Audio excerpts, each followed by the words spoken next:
Change. Brought to you by... The young man who wrote this? Oh, well, she just mentioned that she'd been seeing him.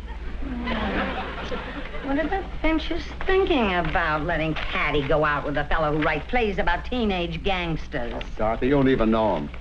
Look, London critics hail Arthur Beamish as a young man who will bear watching. I think he will bear watching.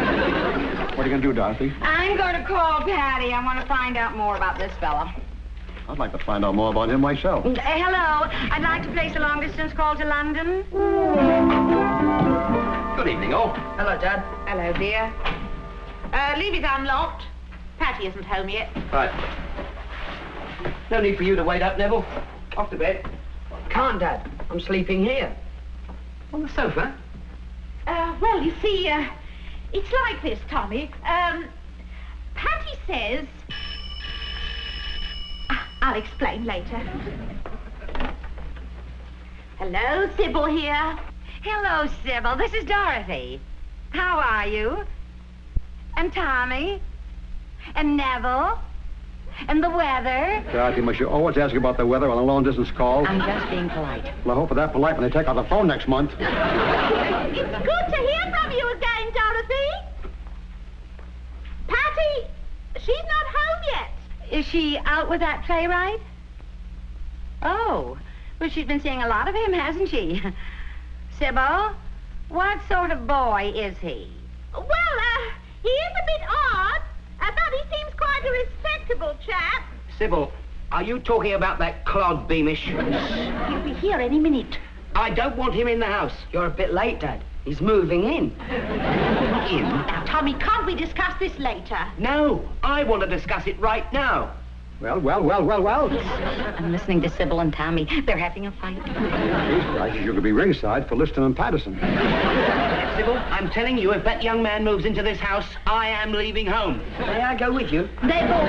Now, Tommy, don't be tiresome. The poor boy was thrown out of his attic today. That is not our concern. It's only for a day or two until he finds another attic. Sybil, I'm telling you for the last time. Hold on a minute, Dorothy. Tommy's upset. I'm going to fetch him a nice cup of tea. Hello? Oh, hello, Tommy. How are you? How's the weather? Tommy, don't let that playwright get away from you. The trouble is, how to get rid of him. You know what you've got there. We all may make a lot of money with him. He may be another Tennessee Williams. I couldn't care less if he was Shakespeare. Shakespeare's never been box office. Now look, Eddie. Eddie, listen to me, will you? I've met this young man, and I just want to tell you that he's the most... Young man. Oh. Goodbye, Eddie. Tell Heather it's love from Mum. Oh, and tell Dorothy it isn't raining here. Well, There you are. it's very nice of you to let Eric stay here for a few days. Isn't it, Eric? Gracious, we're all just standing about. Neville, help Patty. And Tommy, love, could you give Mr. Beamish a hand with his typewriter? It looks heavy. Be careful with that. I'll treat it with the crown jewels. Here, let me give you a hand with your suitcase. Thanks, Wolfie. Well, we seem to have everything. Come on, Eric. You think you can manage the stairs by yourself? What time is breakfast? 7 o'clock. Oh, good. You can bring it up to my room. I, never like to interrupt my work. It's all right, Mrs. Finch. I'll bring Eric his breakfast. Thank you, dear. I'll show you your room, Eric. My room. Neville. Did you hear what he said? He wants ruddy room service. Tommy, we must be patient with him. After all, he's an artist. He's a bounder, if you ask me. Neville, go to your room. Gladly, Mum. But I haven't got one. The lad's right. I'll go to my sofa if you like, though. Don't be cheeky. Now listen, both of you, for Patty's sake, please be nice to him. After all, he hasn't got anywhere to live. There's always Hyde Park. You don't get your meals brought to you on the bench there, Dad. I'm surprised for both of you. I thought you had better manners. Are you questioning our manners? That young man is downright rude. Oh, he's not rude. It's just that he's one of those angry young men. If he's not out of here within 2 days, you're going to see an angry old man.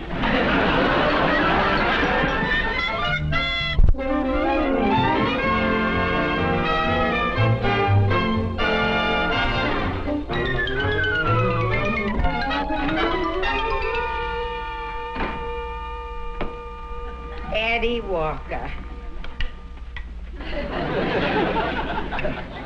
Like it? Now what?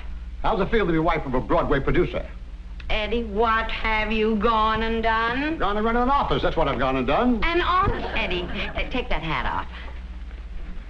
Stop the circulation to your brain. I know what you're thinking, Dorothy, but you're wrong. How much did the office cost? $100? Put your hat back on. You don't have a brain. Dorothy, I spoke to a lot of people today, people with money. Maybe one of them will give you your $100 back. People are very interested in backing the show. But he's only got a one-act play. You know he wants to do that?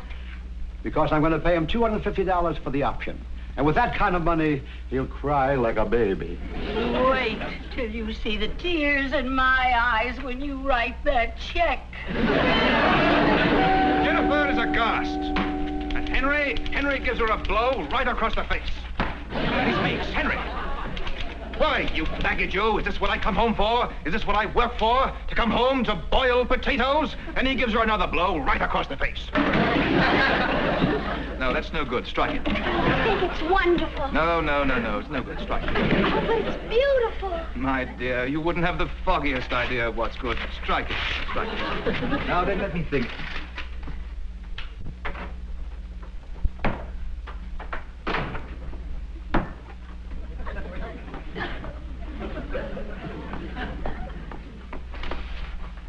Would you mind Mind what? not dribbling your ball?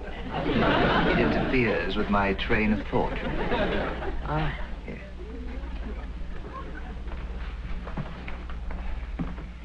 Now then, Henry says... Where's Mother? Where's Mother? Henry hasn't got a mother. My mother, where is she? Well, where do you imagine she'd be? In the river by now, quite possibly. You mustn't interrupt, Mr. Beamish. Don't let us disturb you. If she says that once more... Just trying to be nice. Yes, well, nice people sicken me. Why are you so angry? I'm not. Well, if you must know, it was my parents. Did you have a difficult childhood? Frightening. What was your mother like? Beautiful, intelligent, devoted, And your father? rich, generous, successful. Is it any wonder my life was a nightmare? It doesn't... Eric, you're so deep. Patty, leave me alone a minute. I have to think. Yes, Eric, think. Yes. Think. Yes. Now then, Henry says...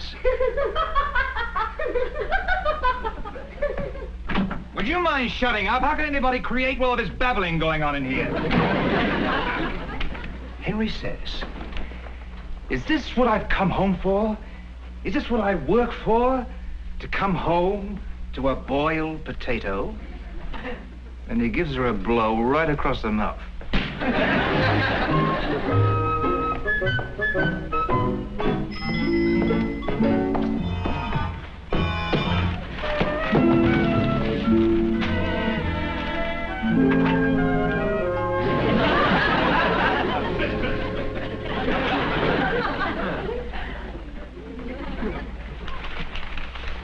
May I inquire who threw this ball through the window? I did. It was distracting me. Mr. Beamish, I've had about as much. Oh, Tommy, you're just in time for tea. And some marvelous jam tarts. They're your favorites. Would you like a jam tart, Mr. Beamish? Jam tarts are the opiate of the masses.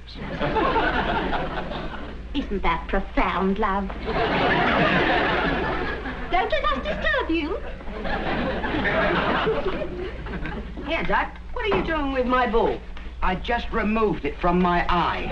Oh, Tommy. Sybil, that boy has got to go. It's all my fault. I should never have asked you to let him stay here.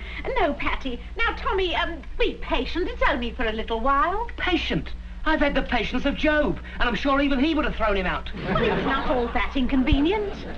Then why are we having tea in the kitchen? Well, that's right. This house hasn't been our own since the moment that boy arrived. Patty, come here. Who does he think he's ordering about? Well, never mind. I'll take him a cup of tea, and that'll soothe his nerves. All right, Patty. Now we're starting over. Do you understand? Completely over. Act 1, Scene 1. What do you want, Mrs. Finch? I brought you a nice cup of tea. It'll soothe your nerves. But I don't want my nerves soothed. I work better when they're not. Out! Out! The scene is a typical bourgeois house, just like this, in hideous taste. Wretched furnishings, faded curtains, and a moldy air of false gentility that bespeaks the occupants.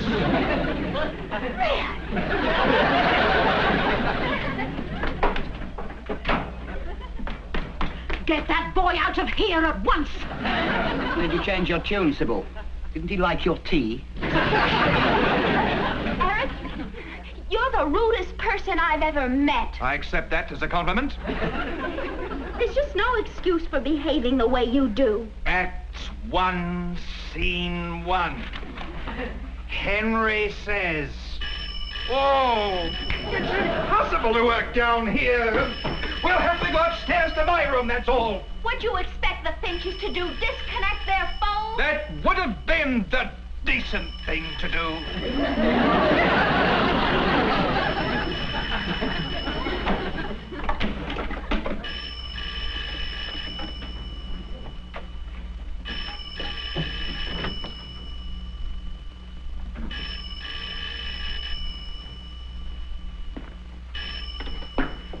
Hello? Yes, put him on. It's Eddie. Tommy, this is Eddie. That writer Beamish, is he still there? Not for long. Tommy, you've got to help me. That play is, I want an option on it. You've got to get it for me. Tell him I'll give him $250 for it. He wants Beamish's play. He can have Beamish as far as I'm concerned. Now, there's a thought, love. Yes, I'm still here. Tell him I'm cabling him the money. How's he coming with the play? Well, I'll tell you, Eddie, the boy's a genius. There's no two ways about that. But he's having trouble working here. Doesn't suit his mood. He needs to get away. Don't let him. Eddie, I've just had a smashing idea. Why don't you cable him a plane ticket? Now, that way you can have this genius right in your own home. Ah, Tommy, you're beautiful. You think you could persuade him to come? Eddie, he's as good as in your living room. Bless you, Tommy. You're one of the greats. Bye, mate. Dorothy, put Larry on the couch. My genius is coming here. You mean that oddball is coming here to live in this house? Well, we can kill two birds with one stone. I'll get my play, and you'll get him away from your daughter. You know something, Eddie? What? The circulation came back to your brain. Tommy Finch, how could you do that to your best friend? Eddie was overjoyed at the idea. He hasn't met Mr. Beamish. And when he does, heaven forgive you. Because I'm sure Eddie never will.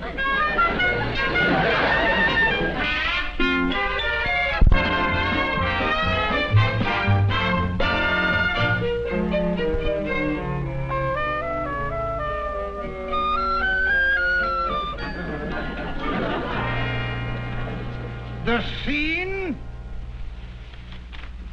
A typical bourgeois flat. Like this. And in hideous taste. A wretched-looking sofa.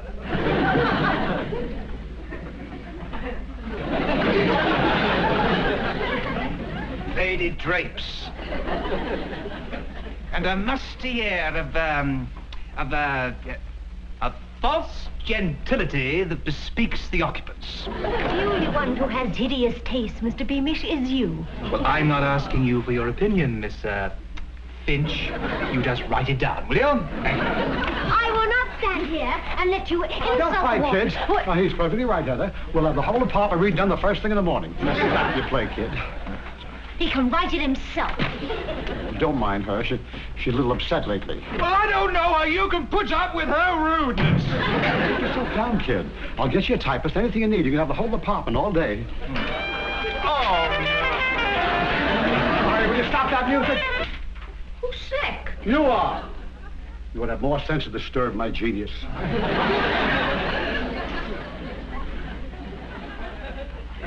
I tell you, Mrs. Walker, it's a mistake having him here. You're right. And I'm going to tell Mr. Walker to ask him to move. I'm glad you're all here. I want to talk to you. Well, we want to talk to you, too. Later. Now, listen, we've got a lot riding on this play. I've invested money. Be nice to Eric. Well, it wouldn't hurt for you to have a word with him, too. Well, he's not a bad kid. He's different. He's British. Well, Heather's British, and I can play my transistor around her. Larry, Heather is right.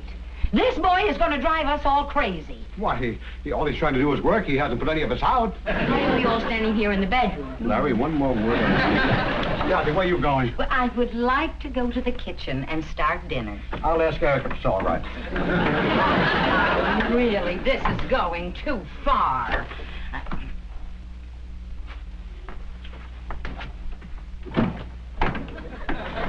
He's locked us in.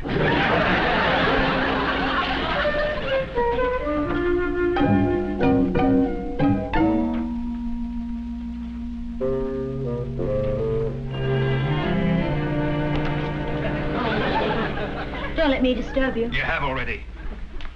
Oh, what's bothering you now? My breathing? Now, these distractions have got to stop. I couldn't write in your house in London, and I can't write here. Maybe you just can't write. Everybody's gone out of their way to make you comfortable. Yes, and it's driving me mad. Oh, you're not emotionally equipped to handle decency and kindness and good manners. Oh, you're a clod. Look, you can't talk to me that way. It's about time somebody did. Why don't you stop blaming everybody else for your failures? Angry young man, indeed. I don't think you even know what you're angry about. Ah, you've never met my mother and my father. Come off it. Blame it on your mother, blame it on your father, blame it on Freud. Is it about time you started taking responsibility for yourself? You know you can hardly make a career out of being a rude little boy. This is a marvelous scene we're playing. Now, where's the pencil and paper? Let's go. Stop playing scenes.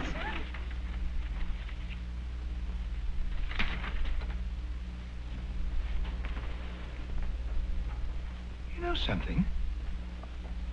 You interest me. You interest me strangely. Thanks, awful. I do believe you're the first woman who's ever begun to understand me. I say, would you like to come out to dinner tonight and, discuss it further? Well, it's a fascinating topic. What? Me?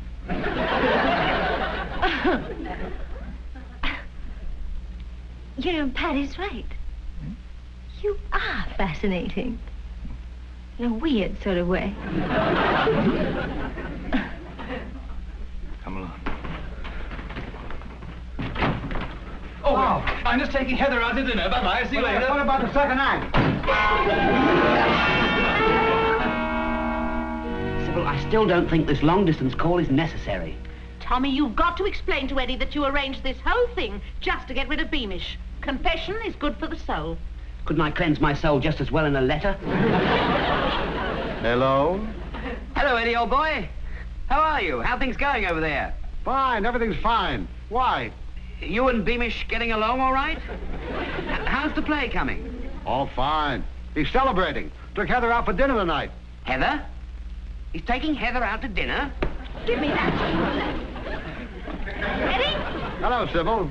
How are things in the world of tea? Never mind about that, Eddie. What's this about Heather and Beamish?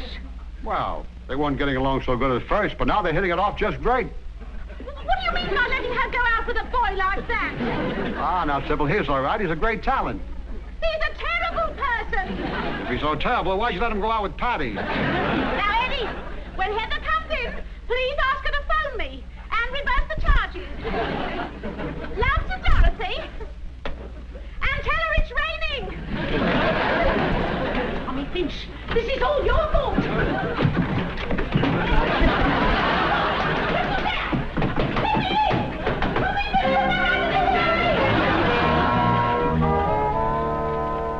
Eddie, stop worrying. It's only 10:30. They'll be home soon. Come to bed, honey. Come on. I didn't think they're going to stay out this late.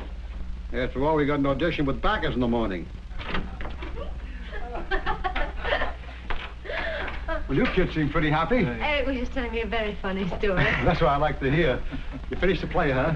Oh, beautiful. How many pages? Don't you feel good about it? No, I haven't finished it. Oh, you're putting me on. It just needs a little punching up. You're a perfectionist. We've got time. Oh, beautiful. Let me feel it. What are you doing? Mr. Walker, I could never write that play, not the way I feel now. What do you mean? I'm not angry anymore. Heather has made me see everything in a different light. Oh, I'm sorry, Mr. Walker. Well, I'm grateful to you, Mr. Walker. It's your warmth and kindness and generosity that's given me back my capacity to love. Don't tell me about it. Put it in the third act. Oh, no more playwriting for me. I'm going back to Birmingham. What future is there for a kid like you in Alabama? That's Birmingham, England. And I'm going into the family business because I can now accept my wealthy father. Well, so can I. And you can tell him I'm out $350.